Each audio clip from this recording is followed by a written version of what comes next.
Hi, I'm Gloria Keith with Action Speaks, and I am presenting more of the research, studies, and history of giftedness.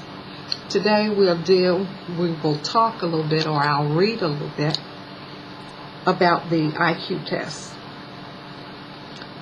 Originally, IQ, or intelligence quotient, was used to detect persons of lower intelligence and to detect children of lower intelligence in order to place them in special education programs. The first IQ tests were designed to compare a child's intelligence to what his or her intelligence should be, as compared to the child's age. If the child was significantly smarter than a normal child of his or her age, the child was given a higher score. And if the child scored lower than expected for a child of his or her age, the child was given a lower IQ score. Today, IQ tests is used not primarily for children, but for adults. Today, we attempt to write tests that will determine an adult's true mental potential, unbiased by culture, and compare scores to the scores of other adults who have taken the same test. So today, we compare an adult's objective results to the objective results of other adults and determine how intelligent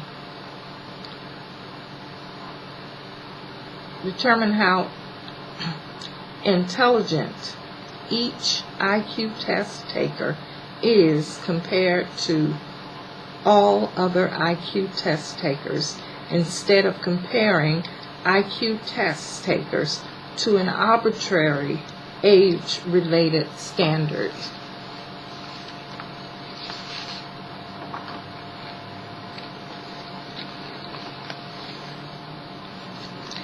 Now I want to share with you, since we are talking about the IQ score.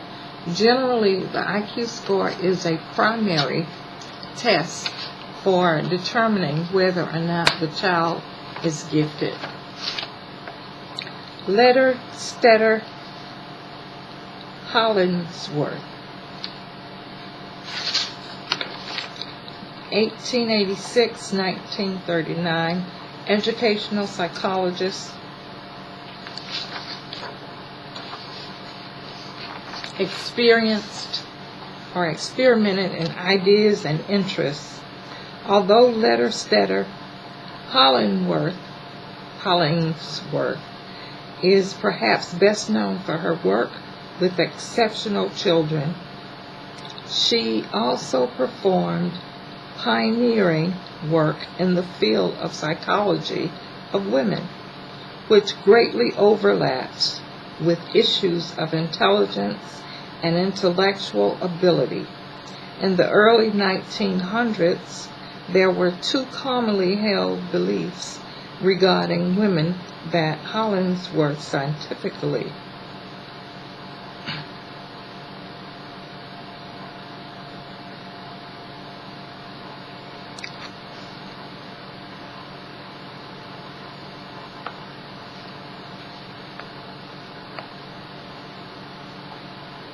First, it was generally accepted by many members of society, particularly those in power, that women were mentally incapacitated during menstruation. Based on this belief, many employers would not hire women because they believed it was not possible for them to be as productive as men and would not be able to handle major responsibilities due to their monthly impairment. Hollingsworth empirically tested this hypothesis and found that women's performance on several cognitive, perceptual, and motor tasks was similar to that of males, even during menstruation.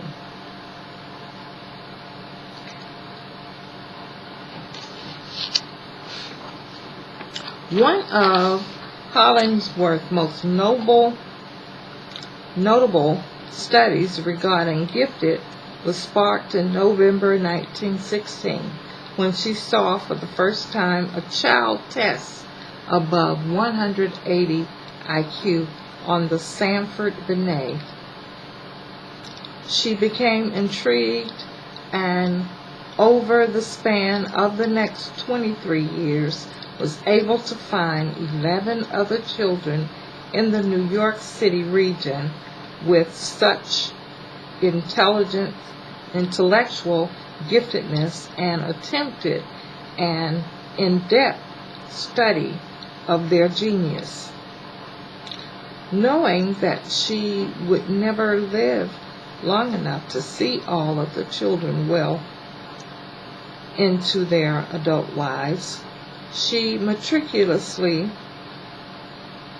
attempted to build a framework upon which great future research and findings could be accomplished. She deserves much credit for pioneering into such a challenging field.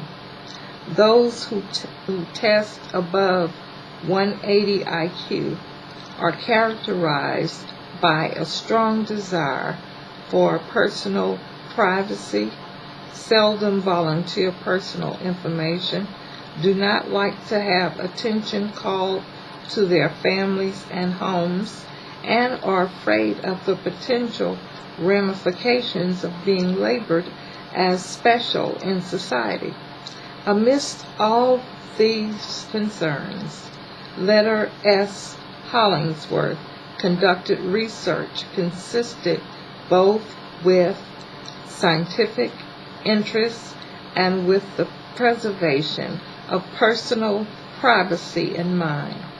She laid a foundation for the study of truly gifted children. Letter S. Hollingsworth. I'm Gloria Keith with Action Speaks.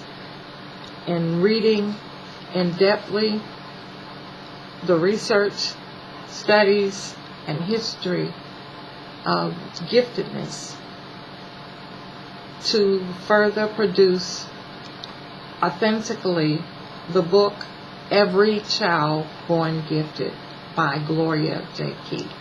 Thank you for listening.